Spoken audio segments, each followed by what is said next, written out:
¿Estudiasteis un poco? ¿Qué tema resulta más complejo? El 3. El 3, pero el 3 es precioso. Es eterno. Hormona por aquí, hormona por allá, y una déficit de no sé cuánto por aquí, déficit de no sé cuánto por allá. Bueno, hombre. El 3 es muy largo, y es que es un coñazo porque se mezclan muchas cosas, pero bueno. Tiene su gracia, no vamos a dejarlo así. Bueno, hoy vamos a repasar el 3 así como de una manera muy rápida, para que todo el mundo lo podamos ver. Hoy vamos a ver 2, 3 y 4.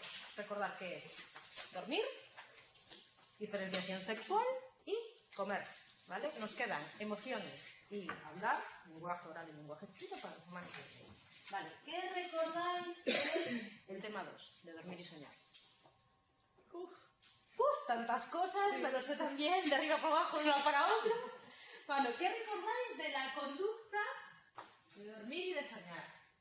Empiezo ya por lo básico. ¿Os acordáis de que nosotros, para ver los cambios que se producen en una persona a medida que se va quedando dormida y entran en las distintas fases del sueño, ¿qué controlamos de esa persona? Controlamos la actividad muscular a través de electromiograma, que tenéis la tensión muscular, los movimientos oculares a través del electrocurograma y la actividad cerebral a través del electroencefalograma.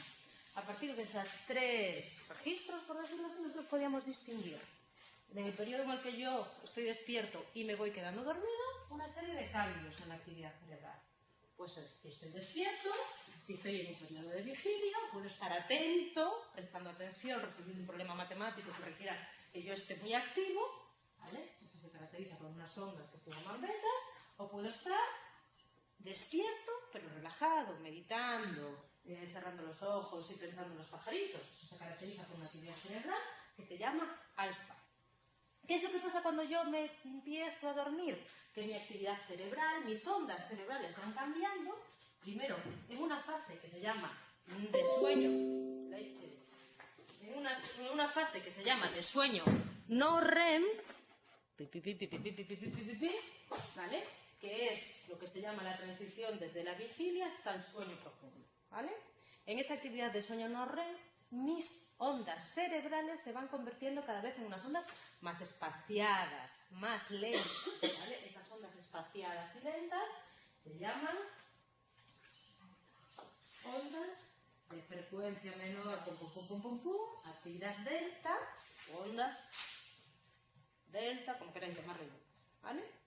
¿Qué pasa cuando yo me empiezo a quedar dormido? Que primero tengo una actividad de transición entre el sueño y la vigilia, donde si yo despierto a la persona, no tiene conciencia de estar dormido y terloniega, etcétera y demás. Y a medida que va pasando el tiempo, ¿vale? Mis ondas cerebrales van cambiando y se van convirtiendo cada vez en más lentas. Esto dentro de lo que se llama una fase de sueño no REM, ¿vale? ¿Por qué? Porque REM significa Rapid Eye Movement, ¿vale?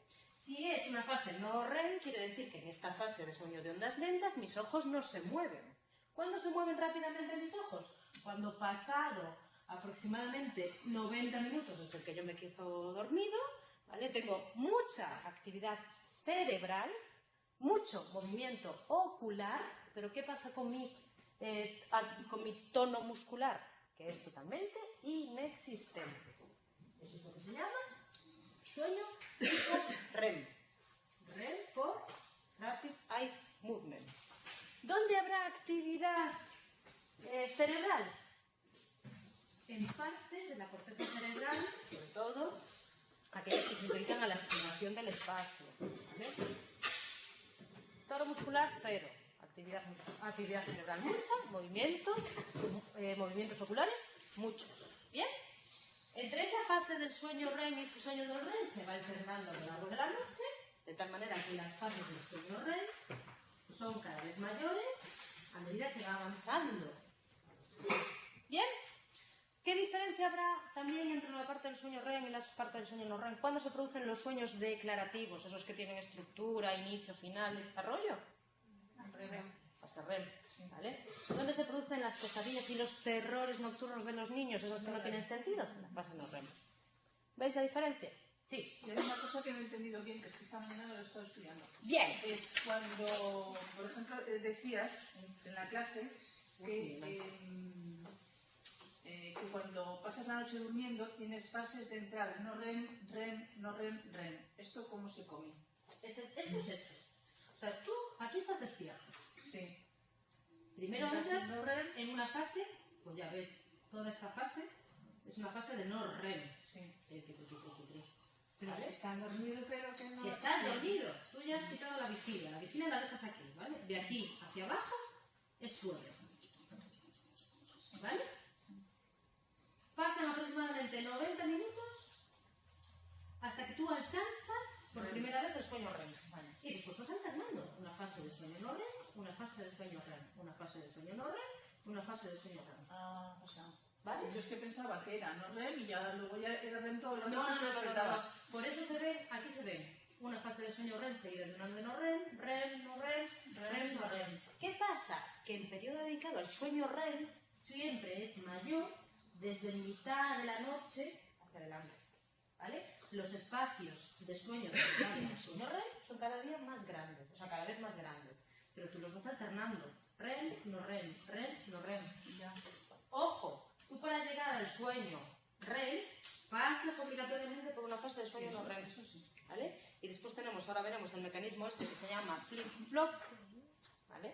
Que me permite, por un lado, estar durmiendo y de repente despertarme, ¿vale? Y estar durmiendo en sueño REM y pasar a sueño no REM, ¿vale? Bien, ¿qué es lo que hace que yo tenga ganas de dormirme? ¿Qué es lo que hace que yo sienta el impulso y la necesidad de descansar, etcétera y demás? Pues en el tema 2 te dice que hay un proceso que se llama modelo de los procesos de regulación del sueño, que te dice que depende de qué. Venga. Muy bien. Te dice que la necesidad de dormir en mí depende de dos cosas, de dos procesos. Un proceso que le llama proceso homeostático y otro que se llama el proceso circadiano. ¿Qué pasará con el proceso homeostático? Que yo sentiré el impulso de dormirme cuanto más tiempo pase en vigilia, ¿vale? ¿Qué pasará con el proceso circadiano? Que hará que yo sienta la necesidad de dormir por la noche si soy un animal diurno y por el día si soy un animal nocturno, ¿vale? El proceso homeostático está regulado por una sustancia química que ahora veremos que es la adenosina, ¿vale? ¿Qué pasará con la adenosina? Que a mayor tiempo en vigilia, mayor sustancia. Se va acumulando, solo la degrado durante cuando estoy durmiendo. Entonces, esta acumulación de adenosina es la que hace que yo sienta la necesidad irrefrenable de dormir. ¿Qué pasa con el proceso circadiano? Que en parte está regulado por una sustancia y en parte está regulado por una estructura cerebral. ¿Qué estructura cerebral es? Núcleo supraquiasmático.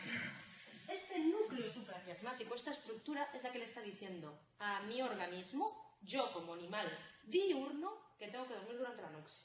Y este mismo núcleo supraquiasmático es la que le está diciendo a un animal nocturno que tiene que dormir durante el día. ¿Qué pasa si yo lesiono este núcleo supraquiasmático? El sueño permanece, siento la necesidad de dormir, sigo durmiendo, pero tengo un patrón errante, ¿vale? O sea, no me afecta a la necesidad de dormir, lo que lo hago es de manera pues intermitente, con microsiestas y demás. Esta regulación del proceso circadiano, además de estar controlada por este núcleo supraquiasmático, es ayudada por una sustancia química que se llama melatonina. Si la adenosina se va acumulando a lo largo del día y se degrada durante la noche, la melatonina se empieza a producir y llega al núcleo supraquiasmático al principio de la noche. ¿Ven? Pues eso es lo que me dice el proceso o el modelo de los dos procesos. La adenosina para regular el proceso homeostático y el núcleo supraquiasmático para regular el proceso circadiano. Aquí lo tenéis todo desarrollado. Núcleo supraquiasmático del hipotálamo con sus conexiones y demás, el patrón aleatorio si lo lesiono, y controlado también por melatonina que es segregada por la glándula pineal. ¿Bien? Vale, ojo, estructuras que en un determinado momento controlan que yo inicie los comportamientos destinados a quedarme dormido. Pues ya hemos visto que parte de las estructuras o que el inicio lo marca, en mi caso, ¿El qué? El núcleo supraquiasmático del hipotálamo. ¿Con quién conectará el núcleo supraquiasmático del hipotálamo? ¿A quién le dará la señal?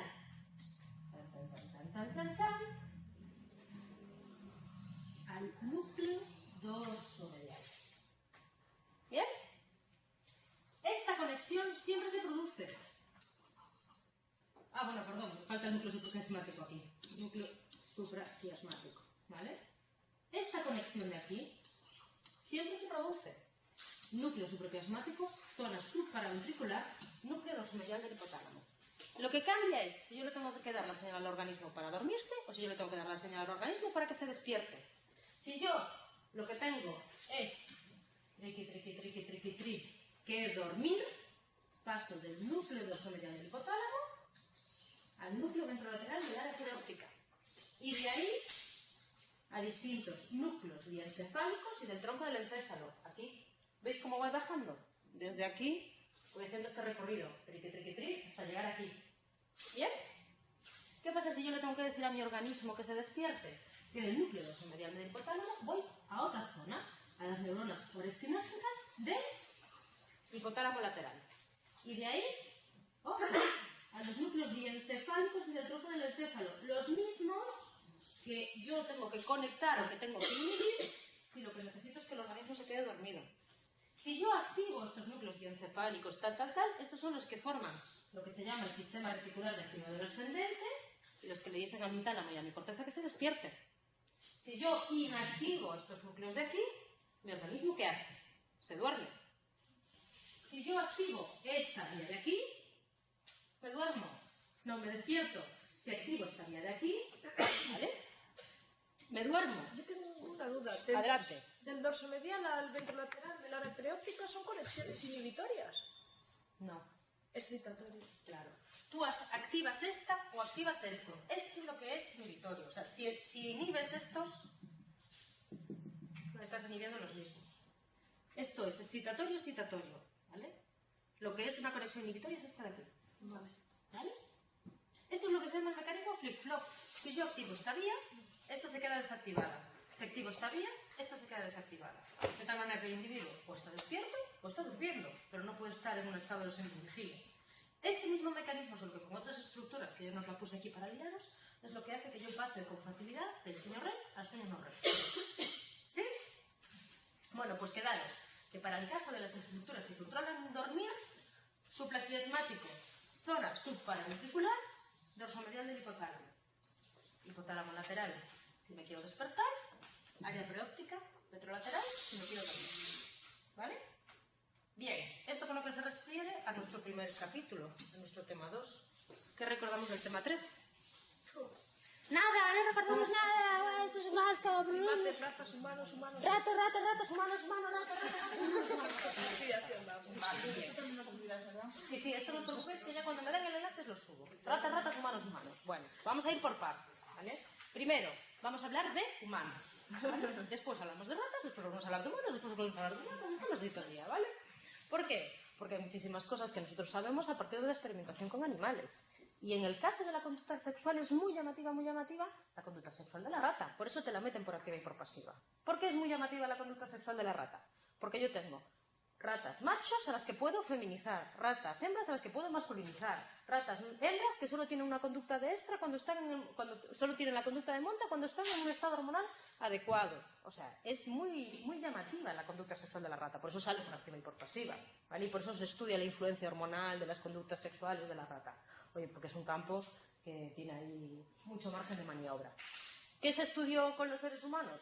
Pues la influencia hormonal de la orientación sexual, la influencia hormonal de la identidad de género, todas estas historias. Por eso está todo como muy confuso. Pero lo que tenéis que tener claro es, si en el capítulo anterior nosotros lo que vimos fue la importancia de las estructuras cerebrales, aquí ¿qué es lo que va a haber? Una importancia fundamental de las hormonas. ¿Por qué? Porque las estructuras cerebrales van a ser las mismas, salvo diferencias en núcleos concretos o en determinadas estructuras, ¿vale? Pues de la rata y del ser humano. Pero hay un gran control de las conductas reproductoras a cargo de las hormonas. ¿Vale? Bien. Primero, antes de hablar de conductas reproductoras de conductas sexuales, vamos a hablar de cómo se forma un hombre, cómo se forma una mujer. Lo que se llama la diferenciación pin, dalle, concho. Ahí. La diferenciación y el desarrollo sexual. ¿Vale? Bien, tened claro que esto se produce por etapas. Yo lo primero que tengo que diferenciar no es las mamas en el caso de la mujer. Lo primero que tengo que diferenciar son las gónadas. ¿Vale? Lo primero que tengo que formar en el desarrollo de un individuo es o bien un testículo o bien un ovario.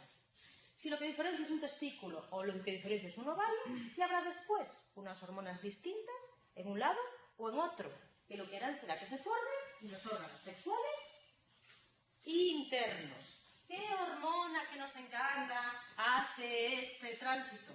Lo veremos ahora, que es nuestra querida testosterona.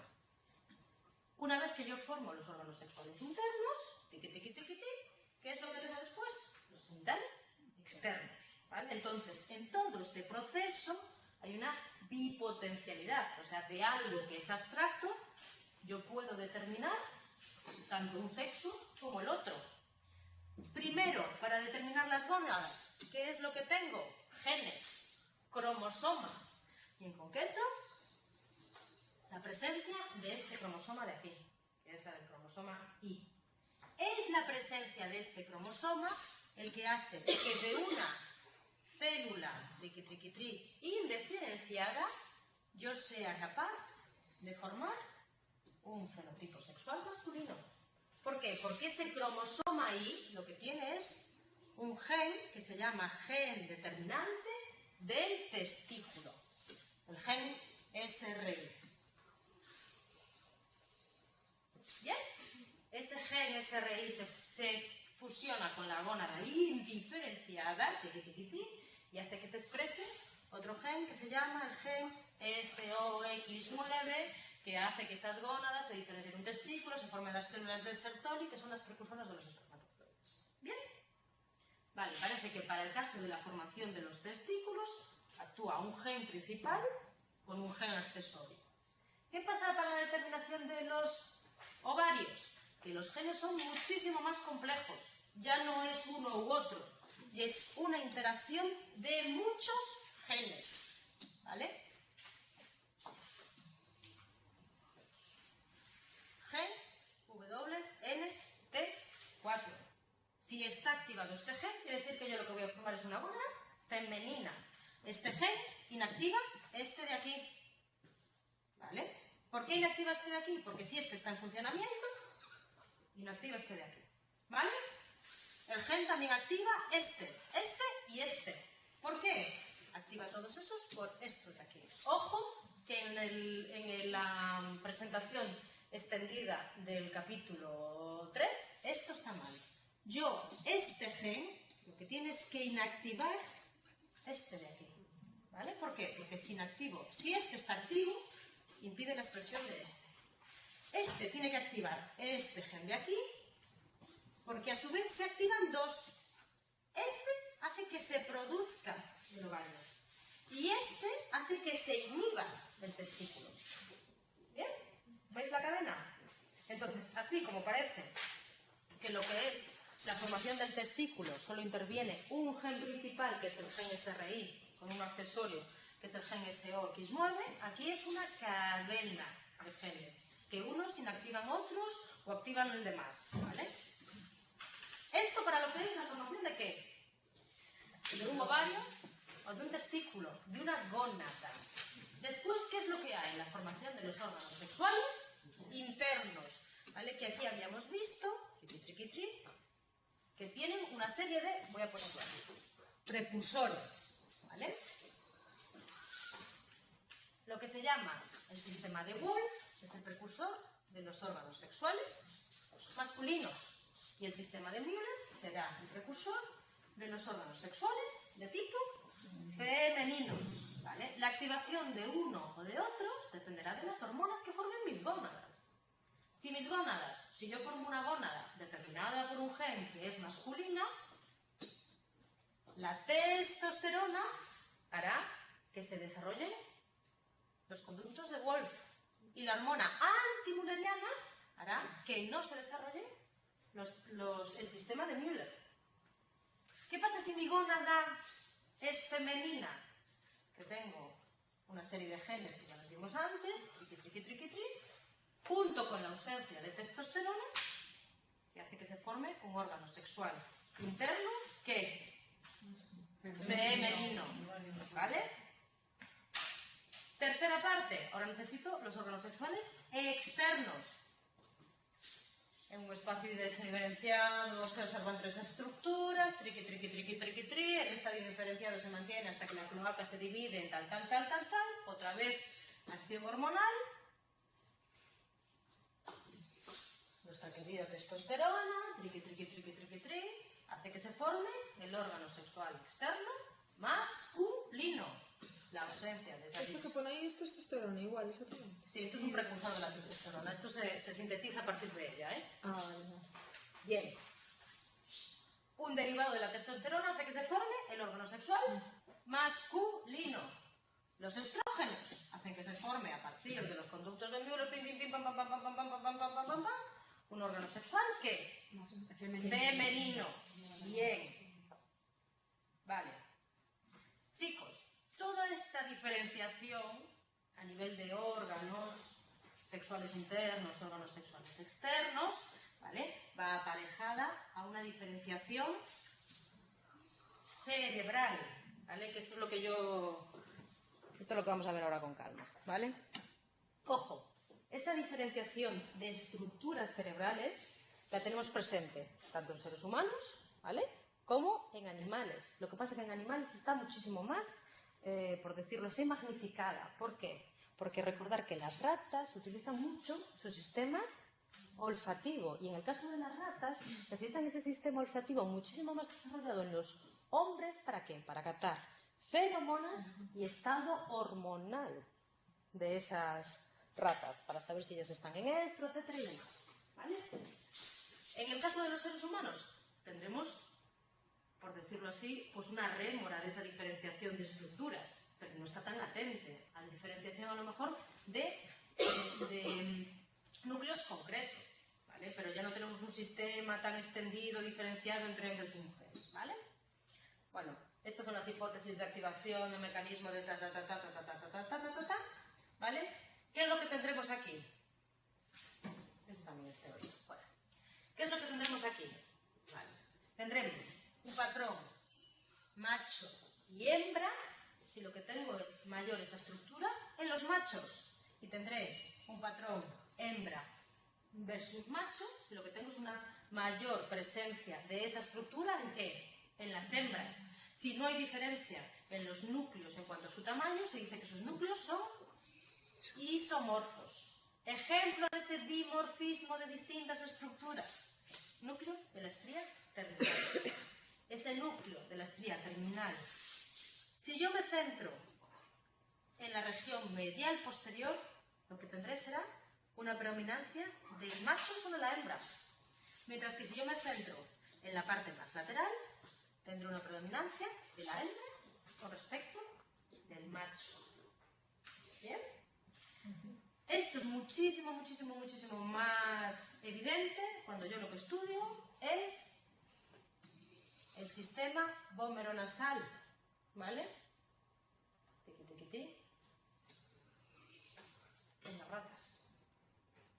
Por lo que yo os decía, porque ellos sí que necesitan de este sistema olfativo accesorio para saber cuando la hembra está en esto, cuando la hembra no está y demás, ¿vale? Y, perdón, ¿y el principal, ese SOP, interviene en la conducta sexual de la rata? ¿O solo el órgano vomeronasal? Vamos a ver, es que el principal tú lo necesitas para otro tipo de conductas. Tú detectas las feromonas a través del sistema accesorio. ¿Qué pasa? Que en determinados animales el sistema olfativo principal hace las funciones del sistema olfativo accesorio, ¿vale? Nosotros no tenemos sistema olfativo accesorio, entonces mi sistema olfativo principal es capaz de detectar esas feromonas, pero en los roedores sí que está diferenciado. Sí que tengo un bulbo olfativo accesorio y un bulbo olfativo principal. Por eso se dice que es en este sistema olfativo accesorio donde se ve el dimorfismo. ¿Por qué? Porque está más desarrollado en los varones que en las hembras, ¿vale? En el sistema vomeronasal. ¿Qué pasa en nosotros, en los seres humanos? Que yo no tengo todo ese sistema olfativo accesorio, no tengo este sistema vomeronasal. Entonces tendré estructuras que te presentarán un patrón hembra-macho y estructuras que presentarán un patrón macho y hembra. Pues, por ejemplo, aquí aquí en la ínsula tengo partes que son hembras, partes machos y partes que son isomorfas. En la corteza entorrinal, mitad y mitad, ¿vale?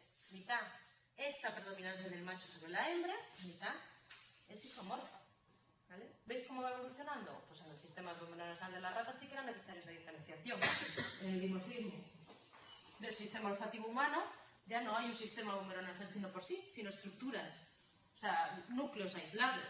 Pues el hipocampo más femenino, el hipotálamo más isomorfo, el pálido ventral, esto lo veo bien aquí, ¿sabes? Más masculino. Ya son núcleos aislados, no es un mayor desarrollo de un sistema en un individuo en otro. ¿Vale? Esto con lo que se refiere a la diferenciación. Vimos por un lado la diferenciación de los órganos sexuales internos y los órganos sexuales externos y vemos aquí una cierta diferenciación de las estructuras cerebrales. Bien, entramos en la parte que os encanta, que es... Espera. Pues pasa. Fuera. Trastornos. ¿Vale? ¿Qué pasa cuando toda esa diferenciación que hemos visto ahora falla? ¿Qué puede fallar? Bien, porque hay un fallo cromosómico, genético, ¿vale? O puede fallar porque a partir de esa activación genética que sí que yo tengo, falla algo en lo que es los andrógenos o los estrógenos, ¿vale? ¿Cómo hemos visto ahora que se produce el desarrollo de las estructuras en los hombres y en las mujeres? Primero hay una determinación por parte de los cromosomas y a partir de ahí hay una serie de sustancias que se liberan. ¿Qué pasa si yo la determinación la tengo bien y lo que tengo fallo es en la producción o en la recepción de esas hormonas? Que también afectará al desarrollo posterior. ¿Bien? ¿Lo veis? Trastornos cromosómicos. Síndrome de Turner. Síndrome de Klinefelter. Ahora veremos cómo son. Trastornos relacionados con los receptores o el metabolismo de los andrógenos. Síndrome de insensibilidad a los andrógenos. Si lo que yo no tengo es receptores de esos andrógenos, o síndrome de hiperplasia de blanco congénita, si yo lo que tengo es un exceso de esos andrógenos. ¿Vale? Primer trastorno cromosómico. Síndrome de Turner. Le pasa a las mujeres que en vez de tener 2 cromosomas X, les falta total o parcialmente ese segundo cromosoma X. ¿Vale? ¿Qué pasará? Los órganos sexuales internos y femeninos los órganos sexuales internos y externos son femeninos, pero no funcionan los ovarios. ¿Por qué? Porque hay una carencia de esos estrógenos. No hay pubertad, no hay menarquía y son infértiles.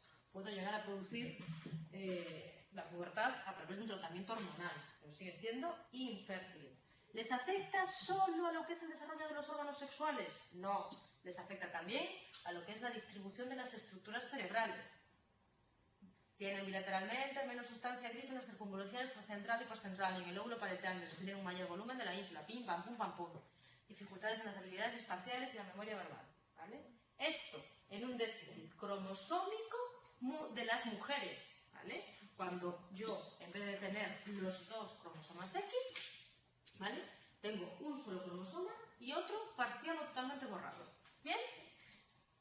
¿Qué pasa en aquellos que son cromosómicamente hombres, pero presentan un segundo cromosoma X? ¡Ay, Concho!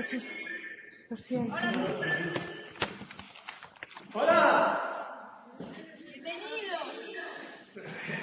Gracias. Vale, ¿qué pasa con estos individuos que son cromosómicamente masculinos?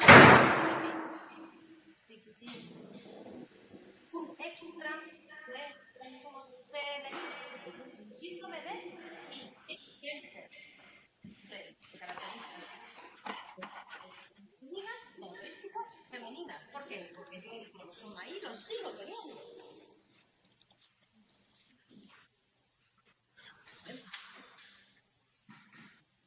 ¿Qué tal? ¿Estáis conectados? Sí, ahora sí. Vale, ¿me apagáis el micrófono para que escuches un retorno? Gracias. Cualquier cosa lo volvéis a conectar y preguntáis, ¿vale? ¿Qué pasa con estos hombres del síndrome de Klinefelter? Vale. Presentan una estructura superior a la media como consecuencia de la gestación del desarrollo esquelético y desarrollan caracteres que son femeninos, como es el desarrollo de la mama, diabetes, hipotiroidismo, hipoparatiroidismo y enfermedades autoinmunes, ¿vale? ¿Cómo le afecta... ¿dónde estoy yo? Aquí. ¿Cómo le afecta eso a nivel cerebral? Pues desarrollando... mayor morbilidad psiquiátrica para depresión, autismo, ansiedad, hiperactividad y esquizofrenia, ¿vale? Trastornos sexuales que son ocasionados por un problema cromosómico. ¿Qué pasa cuando yo cromosómicamente estoy bien determinado? Porque tengo o 2 cromosomas X, o un cromosoma X y un cromosoma Y, y lo que tengo es déficit en la recepción o en la producción de esas hormonas sexuales. Que lo que tengo es un síndrome de insensibilidad a los andrógenos. Si yo soy XY, ojo, soy cromosómicamente, ¿qué? Masculino. Pero yo no presento esos receptores para esos andrógenos. Entonces, ¿cómo me desarrollo? Como mujer, siendo cromosómicamente, ¿qué? Masculino. ¿Lo veis? Actúan las hormonas que inhiben el sistema de Müller y los andrógenos, pero sin existir receptores para estos últimos. No se desarrollan los órganos sexuales internos masculinos ni femeninos. Los genitales externos sí que son femeninos y el cuerpo de mujer, pero no tienen un útero ni ovarios. ¿Qué pasa cuando yo lo que tengo es una hiperproducción de andrógenos? Ojo, que esto puede llegar a poner problemas en lo que es la formación de los órganos sexuales externos, teniendo una fusión entre los órganos sexuales masculinos y los órganos sexuales femeninos. ¿Aquí está afectando también aquí? A la identidad femenina, teniendo una preferencia por vivir como hombres y demás, y presenta una mayor orientación sexual o homosexual. ¿Sí? ¿Pero son mujeres o hombres? Son mujeres. En función de la hiperproducción, o sea, en función de la mayor producción de andrógenos, pueden llegar a tener problemas en lo que es el desarrollo de los órganos sexuales externos, llegando a tener un pequeño micropene, una cosa así, pero eso es una producción de andrógenos escandalosamente. ¿Vale? Vale, trastornos. Por último, todo lo que afecta a lo que es el control neurohormonal, tanto de la conducta sexual como de la conducta parental.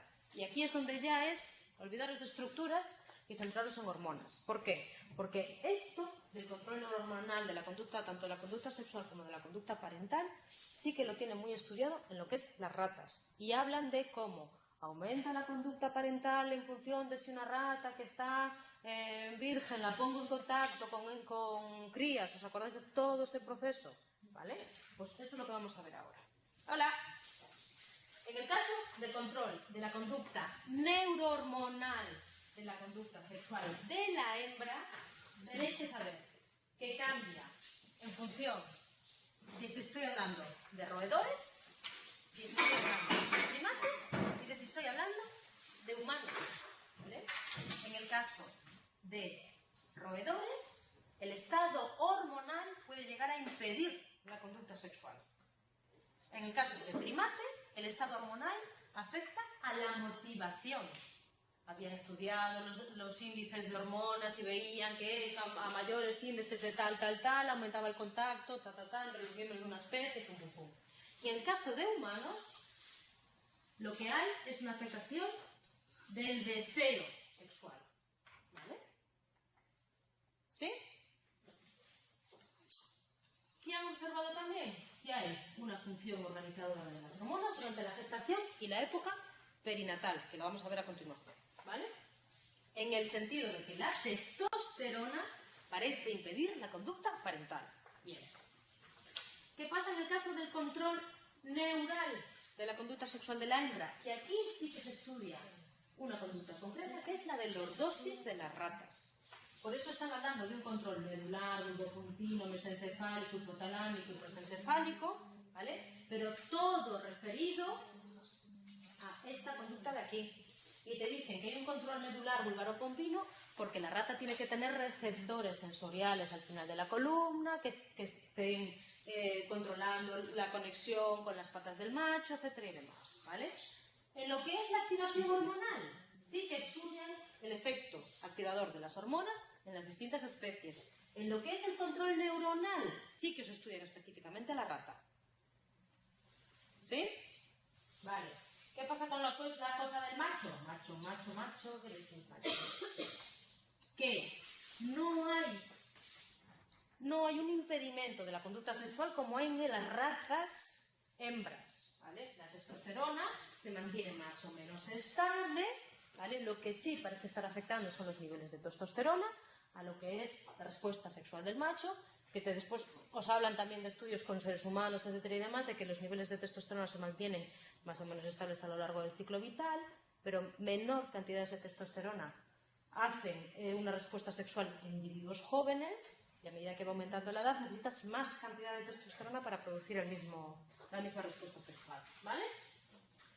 Ojo, control neural de la conducta sexual del macho también la estudian en las ratas, sobre todo viendo cómo afecta el sistema vómero-nasal para la recepción de esas feromonas, ¿vale? Femeninas. El bulbo factor accesorio, del núcleo de la estrella terminal, del área preóptica medial. ¿Vale? Entonces, cuando ellos en esta parte del capítulo están hablando de control hormonal, sí que os estudian a las ratas, a los primates y a los seres humanos. Cuando se hablan de control neuronal o neural, están explicando específicamente la conducta de las ratas. ¿Bien? Os lo resumo y no os meto más tralla, ¿vale? Por último, esto no... Activación sexual del hombre y activación sexual de la mujer, ¿vale?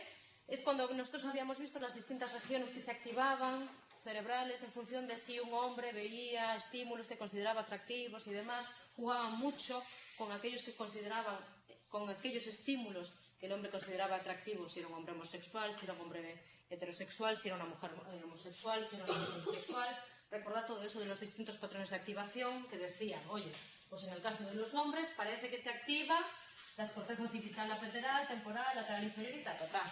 En el caso de las mujeres parece que se activa otros patrones distintos, que son la corteza cingular derecha y la corteza orbitofrontal y la ínsula derecha. Todo esto cuando el hombre ve aquellos estímulos que él considera atractivos y cuando la mujer ve aquellos estímulos que considera atractivos. O sea, en el caso del hombre heterosexual, una mujer; en el caso de un hombre homosexual, un hombre; en el caso de una mujer heterosexual, un hombre; y en el caso de una mujer homosexual, una mujer. Es que me estoy aquí liando. Bueno, que sería hacer un vídeo y ver cómo se activan las estructuras y ya. Sí, lo entendéis, ¿no? O sea, siempre y cuando estos son los patrones de activación, siempre y cuando yo vea lo que considero que es atractivo sexualmente, ¿vale? Hay un distinto patrón de activación. Por último, conducta parental, que es la que a mí me interesa, ¿vale? Ojo, aquí hay mucho estudio de la conducta parental a nivel hormonal, ¿vale? ¿Qué estudian sobre todo en las ratas? Cómo a lo mejor una rata hembra que no ha sido nunca fecundada, que es virgen, hablo de las ratas, etcétera y demás, yo le puedo someter o le puedo inducir esa conducta maternal si la pongo en contacto con crías, ¿vale? Cómo esa conducta maternal la pongo o la genero más o menos rápido en función del estado hormonal de esa conducta, ¿vale? Ese control hormonal de la conducta maternal se da tanto en ratas como en seres humanos. ¿Qué nos pasa a nosotros cuando tenemos... ¿Qué pasa con nuestros cambios hormonales cuando se produce un embarazo? Que hay un cambio de la progesterona, del estradiol. Después habíamos hablado de las hormonas que están afectando al vínculo, al contacto entre padres e hijos, que en el caso de los seres humanos son la citocina y la vasopresina, ¿vale? Todo ese control hormonal, ¿vale?, es lo que está afectando que se produzcan los vínculos entre padres e hijos, entre madres e hijas y entre roedores y roedoras, ¿vale? Vale, en el caso de los roedores, ¿vale?, ¿qué cambios hormonales se producen que hace que se produzca una conducta maternal? Aumento paulatino del estradiol durante la gestación y caída brusca de la progesterona. ¿Bien? Por último, la prolactina va aumentando para tener que amamantar a esa cría durante el periodo de lactancia. ¿Vale? Estradiol, progesterona, prolactina. En el caso de ratas. ¿Qué hormonas estarán afectando a la conducta maternal de los primates y los humanos? Prácticamente las mismas, solo que en distinto nivel. ¿Sabes? En primates, estrógenos y progesterona elevados desde la mitad de la gestación, aumenta la motivación de las hembras, y en mujeres la caída de la progesterona no se produce hasta después de que nace la cría, ¿vale? En ratas la caída de la progesterona era la que se producía antes, ¿bien? Vale. También prolactina y esta específica de los seres humanos que es la oxitocina, que es la que hace que se formen los vínculos entre padres e hijos y crías. ¿Bien? ¿Y los primates no? No, con los primates no. Esto se estudia específicamente en seres humanos. El primate sería prolactina, ¿no? Sí. Bien. Ojo, todas estas hormonas hacen que yo, ¿qué? Sienta más conducta maternal. Las que están en contra de la conducta maternal son las hormonas que están relacionadas con el estrés.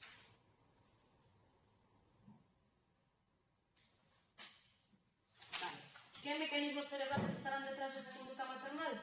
¿Vale? Todo lo que tiene que ver con el captar la información sensorial del bebé, los contactos visuales, el sistema neuronal en las ratas, el sistema somatosensorial.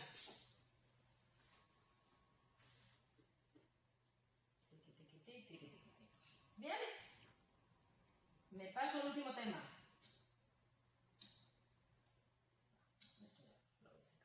Conducta de la ingesta. Bien, 5 minutos, bueno, que lo vemos. Conducta de la ingesta. ¿Qué recordáis de la conducta de ingesta? Hay que comer para vivir. Vale, chicos. No os traje aquí, o no os dejé lo que es el resumen, todo lo que son los trastornos relacionados con la ingesta, la obesidad y la anorexia y la bulimia, ¿vale? Bien.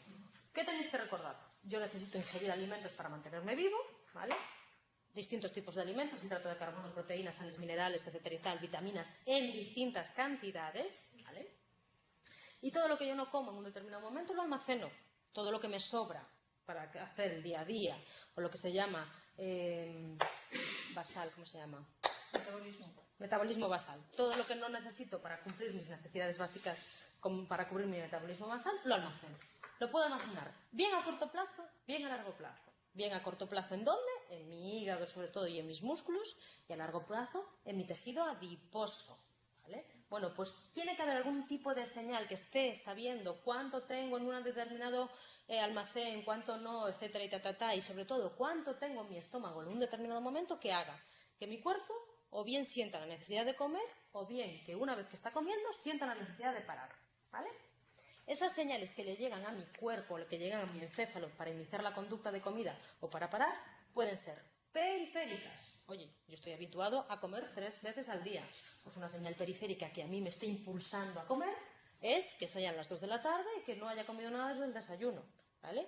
Pueden ser internas, a cargo de las distintas sustancias o neuropéptidos que genera mi cuerpo, ¿vale? Y pueden darse a nivel del sistema nervioso central, que hace lo que hace una especie de acopio de todas las informaciones que les llegan y es el que emite la respuesta de vamos a comer o vamos a frenar. ¿Bien? Vale, esto es lo que nosotros tenemos que un poco resumir. Bien.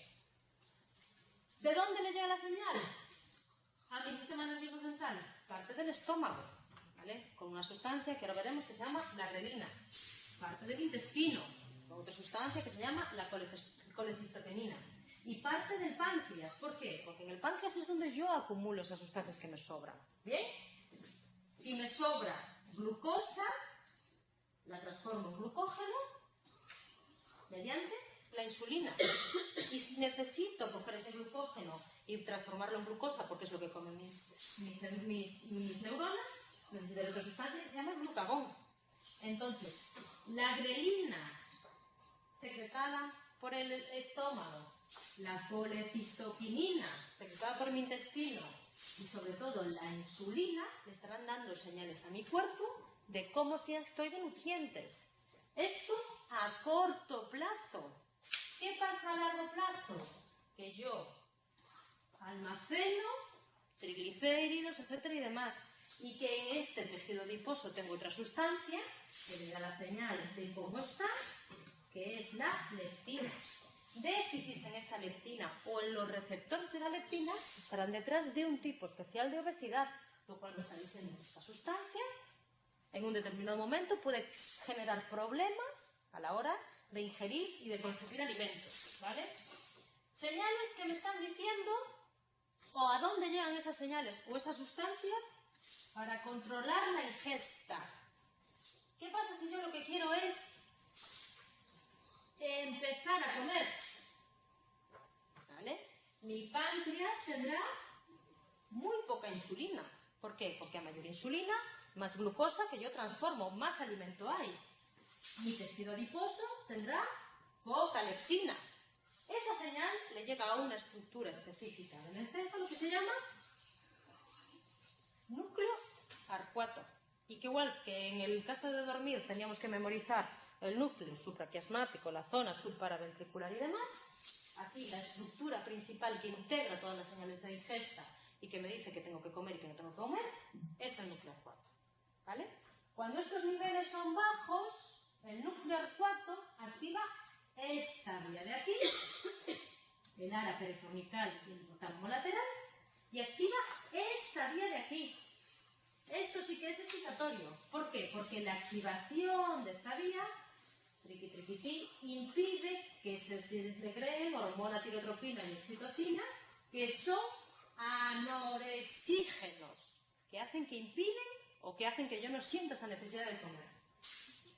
Esta vía o estas hormonas dejan de producirse y empiezan a producirse estas otras, que son las que me dan la sensación de comer, las ganas de comer.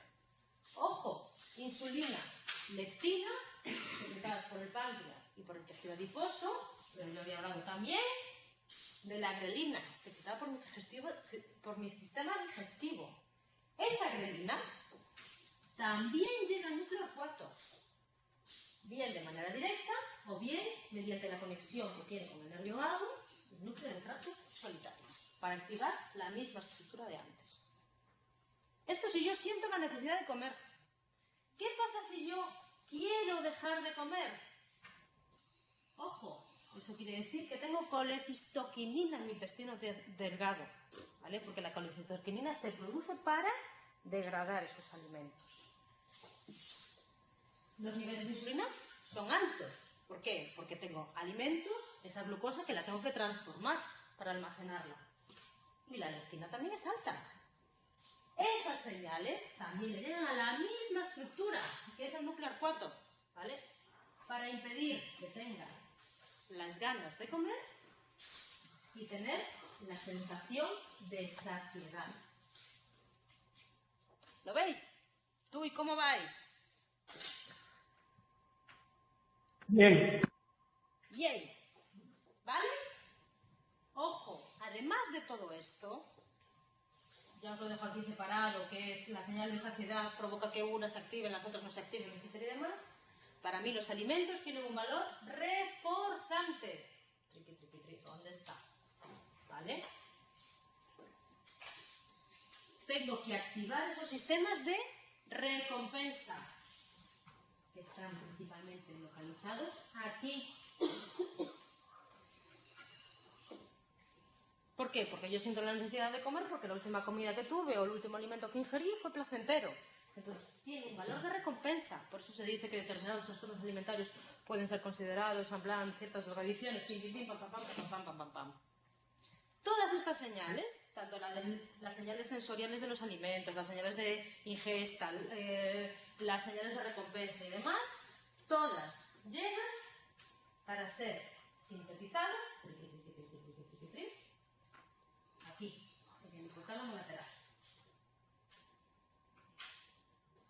La señal de recompensa, área tegmental mental, núcleo accumbens. Las señales metabólicas, que son las que vimos ahora. Todas estas estructuras de aquí, ¿vale? Y las características sensoriales a través de la corteza sensorial. Pero esas características sensoriales mandan conexiones a la cumbres, ¿no? Sí. ¿Vale? Todo esto es sintetizado o es en algún determinado puesto en común por el hipotálamo lateral. Y ya sé que os encantan estas cosas en plan de mega resumen, pues mega resumen. Estas estructuras para dormir, estas estructuras para comer. Ojo, súper resumido, ¿eh? O sea, esto... ¿Vale? Ojo, núcleo supraquiasmático, zona suparaventricular, núcleo dorsomedial, las mismas instrucciones tanto si quiero dormir como si quiero despertarme. Si conecto con el núcleo ventrolateral de la área perióptica, duermo. Si conecto con las neuronas adrenérgicas del hipotálamo lateral, me despierto. Núcleo olfato, ¿vale? Para regular el control de ingesta, ¿vale? Si conecto con el área perifornical del hipotálamo, si activo esta, como. Si activo esta, dejo de comer. ¿Lo veis? Pues estos son los resúmenes de los temas 2, 3 y 4. La semana que viene, 5 o 6.